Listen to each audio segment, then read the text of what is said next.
Jake Reilly, pop quiz. Buzzing when you're ready.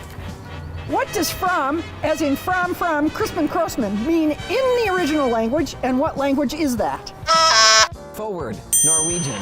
Excellent. All right. Approximately how many people, on average, attend a regular season Lynx game?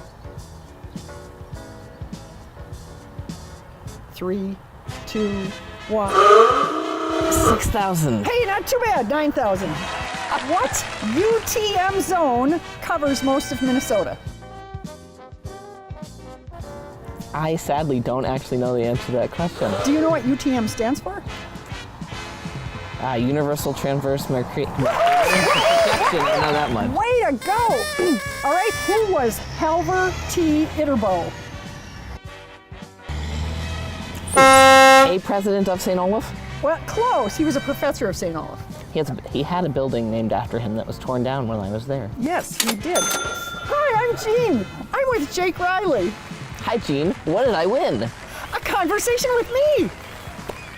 Jake is a sector rep in our local planning assistance unit. Today we're going to be talking with him about his work and what he likes to do outside of work.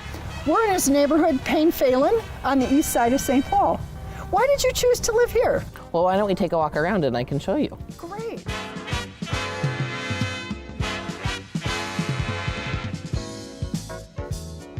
Well, it has all the things I think of as perfect neighborhood meeting. It's pretty, it has lovely old growth trees, and even more importantly, I can access a high frequency bus and a regional park within less than a 4-minute walk to the park and just a half a block to the bus. So I really enjoy that part about the neighborhood. I also chose it because it reminds me of where I grew up in terms of the socioeconomic, architectural, and racial diversity of the neighborhood, and I wanted to have that experience for any kids that I might have. Where did you grow up? I grew up in Connecticut, and I moved here 20 years ago to go to St. Olaf College, which I'm guessing is why you asked me some of those questions in that pop quiz. What's your work at the council? I work as a sector rep within local planning assistance, which means that I work with keeping council members informed about what's happening in their districts.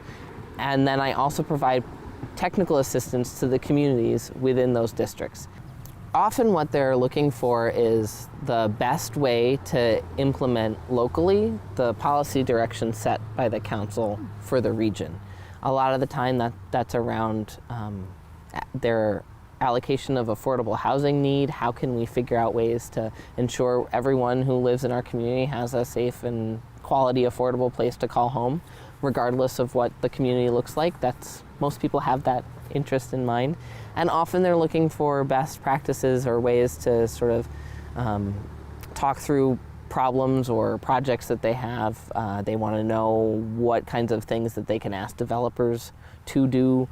They want to know best practices on how to engage with their residents.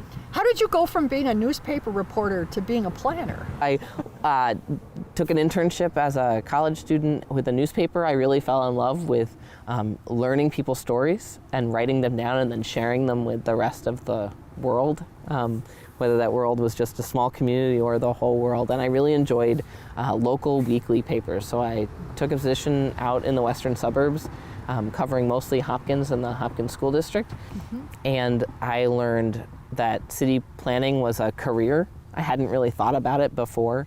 And I learned that city planners had a lot of impact on the built environment. What's your philosophy as a sector rep? What are your goals?